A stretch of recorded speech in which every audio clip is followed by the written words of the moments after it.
Buongiorno e benvenuti a tutti, io sono Dimitri Bellini e siete di nuovo su Quadrata, il mio canale dedicato al mondo dell'open source e agli amanti della tecnologia IT, giusto, per il giorno di San Valentino. Quest'oggi non andremo a parlare del nostro amico Zabbix, ma andiamo di nuovo a cercare qualcosa di nuovo nel mondo dell'intelligenza artificiale.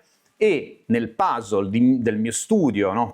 Sto cercando di capirci qualcosa anch'io, mi mancava un tassello, era il fine tuning dei modelli, ma per arrivare a quello ho visto che molte persone utilizzavano un tool che mi sembrava di aver già visto negli anni precedenti.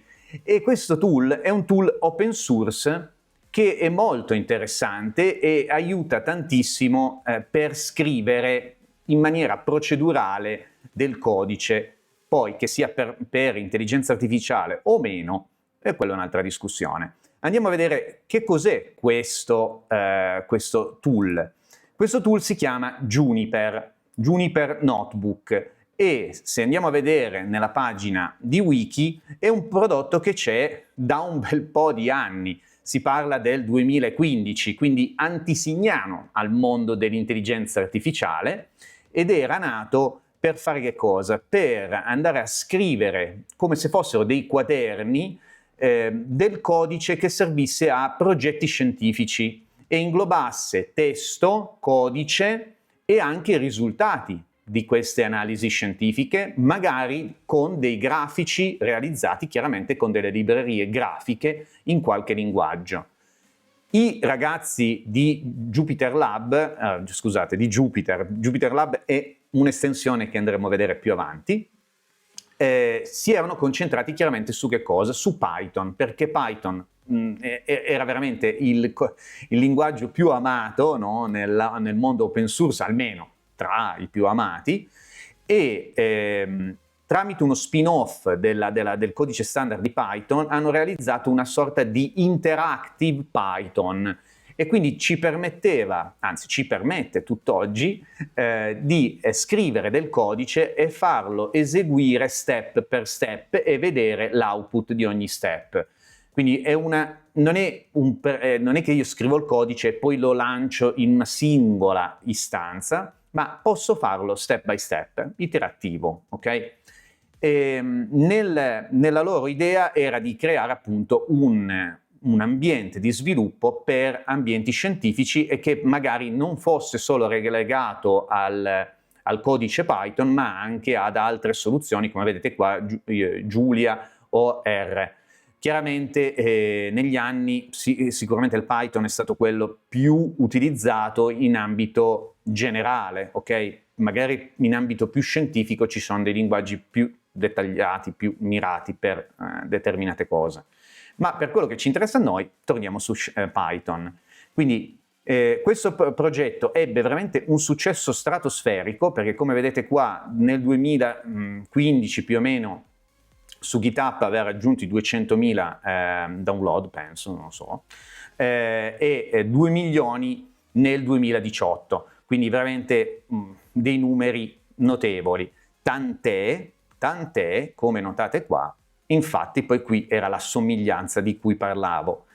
Molte delle soluzioni di cloud computing hanno adottato gli standard di Juniper Notebook, ma adottato vuol dire sono praticamente uguali, cioè lo stesso formato, ma anche la stessa GUI del Juniper Lab, che se andiamo a vedere qua in una comparativa, quello più famoso e che quasi tutti nei video utilizzano è Google Colab, okay? Che è una suite che ti permette di lavorare anche in team sullo stesso codice e le differenze sono veramente minimali. È chiaro che Google perché ha fatto questa cosa? Non tanto per magari scopo scientifico, ma più che altro da quando è entrata nel mondo dell'intelligenza artificiale con tutti i suoi servizi che offrivano GPU o TPU a costo zero o a pagamento, più a pagamento che a costo zero. E infatti poi vedremo, sicuramente Google Colab apre un po' a tutti la possibilità di testare almeno dei modelli semplici assolutamente, in maniera semplice, a tutti, gratuitamente. È chiaro che appena avete delle esigenze in più, per forza di cose, praticamente il passo è comprare a tempo le istanze, quelle che hanno le schede più carrozzate, assolutamente. Però almeno vi permette di iniziare a fare qualcosa. Vedete che le feature sono praticamente simili. È chiaro che qua il computing power, se installate Juniper Lab, non era nato per far questo, ma si è ricondizionato abbastanza facilmente anche a fare intelligenza artificiale. Ma l'hardware ce lo dovete mettere voi, assolutamente, ok?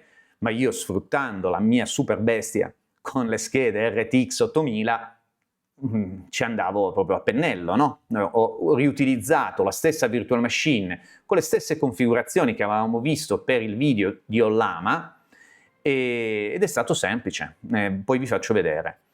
Comunque, in generale, questa soluzione che offre Google è aperta a tutti, quindi potete provarla già subito, ha delle limitazioni, però io chiaramente, che a me gira un po' le scatole, regalare delle opportunità a chi è in cloud e non capire una mazza dietro a cosa c'è, no? a questi prodotti, ho scelto di proporvi una soluzione open source che è Juniper Lab, che ve la potete scaricare sia per fare cose di intelligenza artificiale, ma secondo me è anche molto carino per istruire qualcuno, far capire passo passo come sviluppare delle applicazioni, anche per i bambini, per assurdo.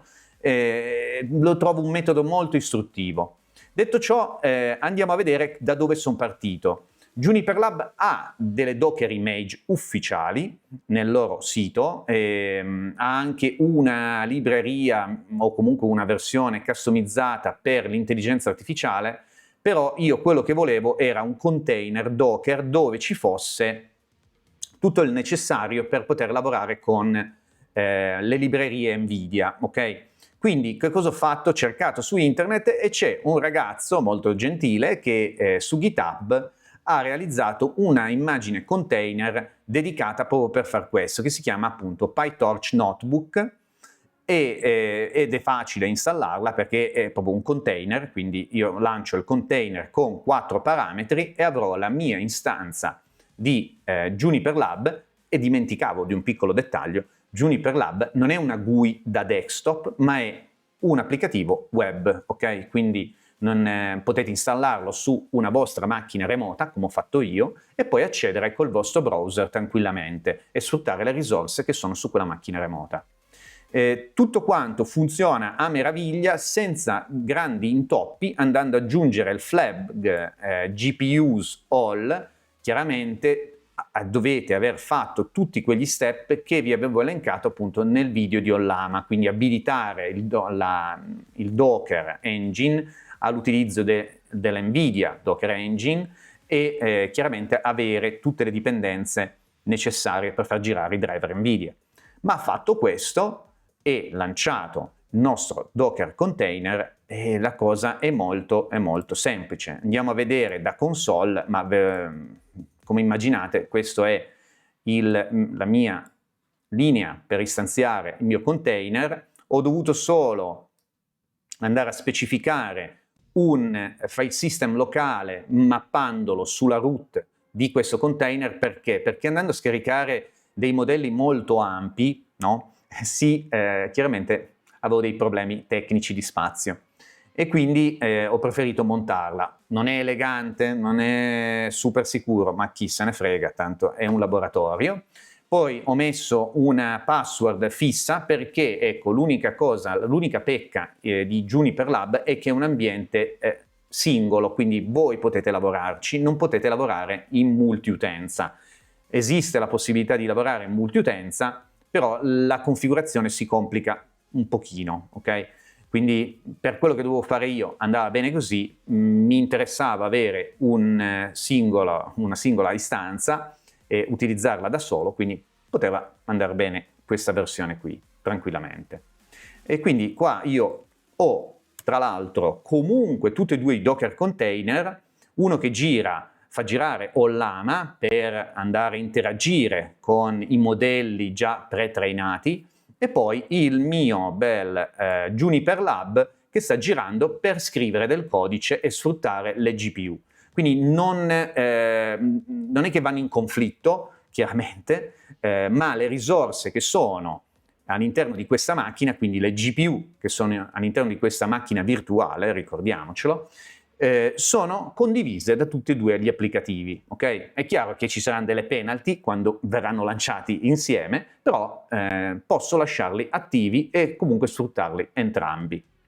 E andiamo a tirar su il nostro NVTop perché ci potrebbe essere utile quando, per farvi vedere che appunto tutte le GPU sono utilizzate, adesso sono a 0 chiaramente, ma come notate sono in binding ai vari processi Python dedicati a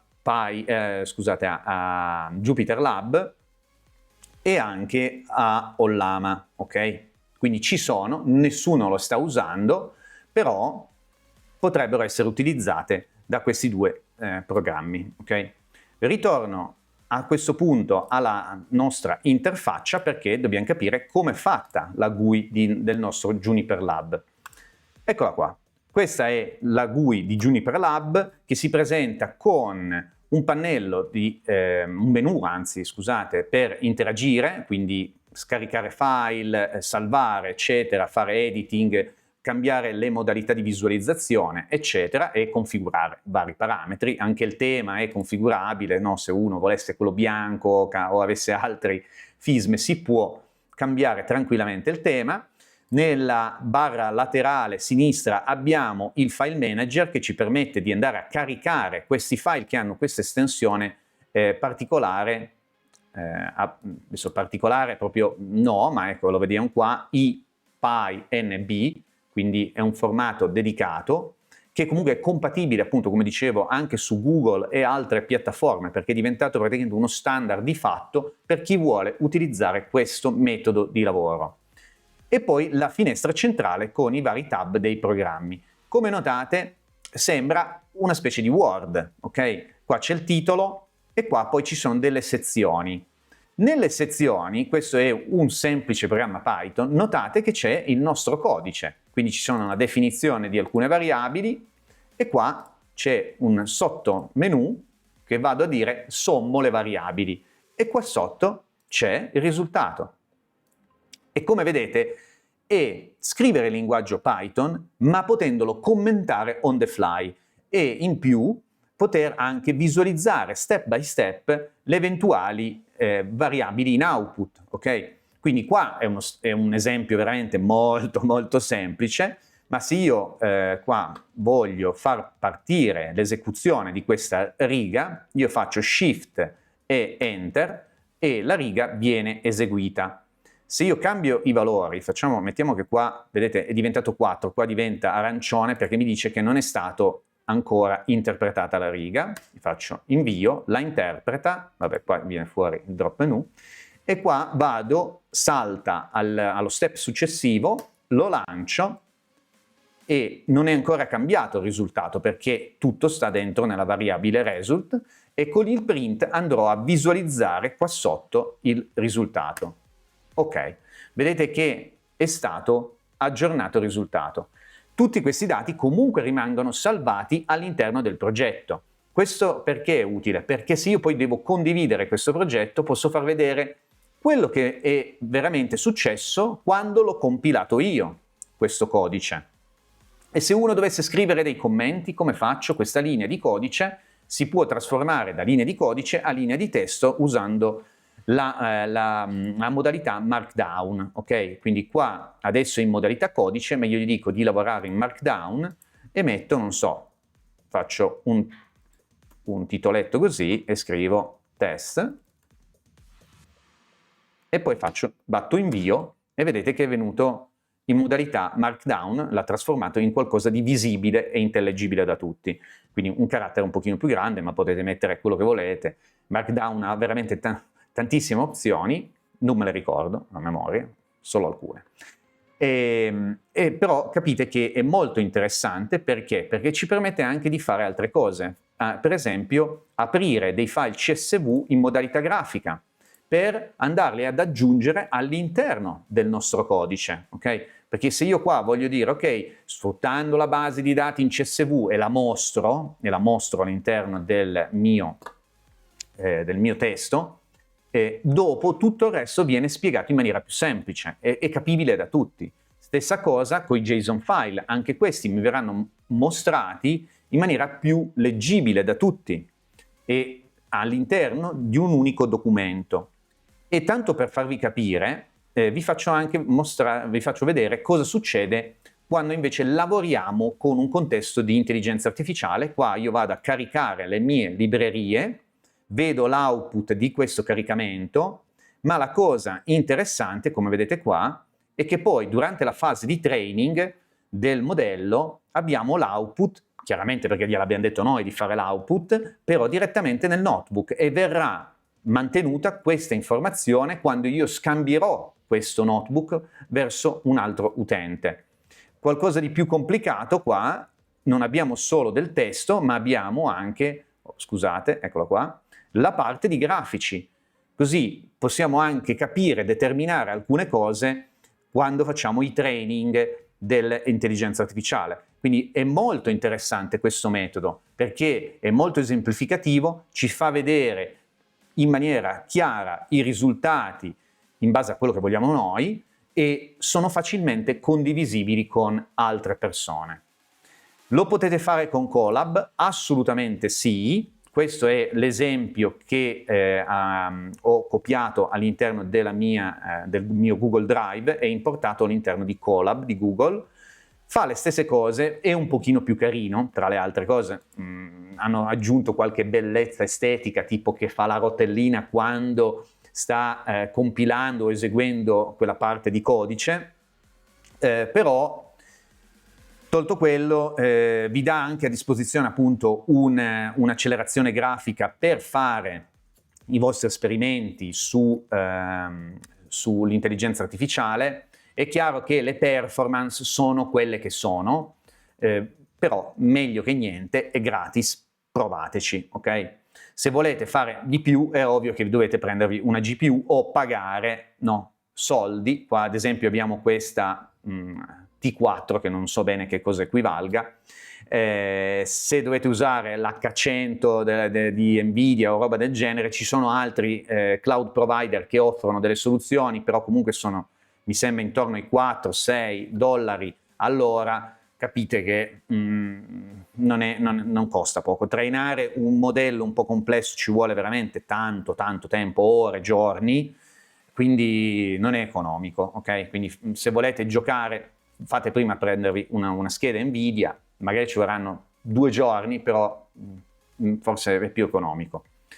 Detto ciò, ragazzi, era per farvi vedere quali sono le differenze tra Google Colab, che viene utilizzato da tutti, però dovete pagare, quindi fate voi, e invece la soluzione open source che vi apre un po' le porte non solo al mondo dell'intelligenza artificiale, ma anche per giocare e istruirvi sul mondo Python e non solo di questo linguaggio, perché potete tramite delle funzioni, notate qua, lui parla di kernel, cioè quando voi volete cambiare il motore che va a gestire il linguaggio di programmazione, potete cambiare il cosiddetto kernel all'interno di Jupyter Notebook. Altra cosa interessante è che ci sono tantissimi plugin che ci permettono, per esempio, di poter andare a fare la cosa più banale al mondo e fare l'ispezione delle variabili. Quindi questo qua me lo sposto magari in una finestra qua laterale e io vedo in real time tutte le variabili in gioco come cambiano, ok? Quindi ci sono tantissimi plugin che possono essere utilizzati in vari contesti, questo è quello più banale e che potrebbe venirvi in mente di utilizzare. Altra cosa importante da ricordarvi che con Shift, e lo vediamo magari qua con un esempio un pochino più complicato, con Shift Tab noi abbiamo l'autocompletamento, quindi se io inizio a scrivere torch, vedete che mi propone l'autocompletamento e facendo Shift Tab di nuovo anche le informazioni della libreria che stiamo utilizzando, ok? quindi è utile perché se avete delle librerie un po' complicate e non vi ricordate cosa c'è dentro, no, l'autocompletamento è fondamentale. Detto ciò, ragazzi, questa puntata è forse già diventata troppo lunga. Sappiate che questa è una base del mio percorso di studio sull'intelligenza artificiale. Perché? Perché sto cercando di trovarmi tutti i mattoncini utili per poi iniziare a scrivere qualcosina e capire un pochino meglio come customizzare un modello di intelligenza artificiale e capire in fondo, no, se può essere utile ai miei scopi, magari anche ai vostri. Ok? Grazie mille ancora, se vi è piaciuto il video mi raccomando mettete un bel pollicione in su, vi ricordo il canale Telegram Zabbix Italia per tutti gli amanti del nostro tool di monitoraggio preferito Zabbix e ci vediamo la prossima settimana. Buon San Valentino a tutti, ciao da Dimitri.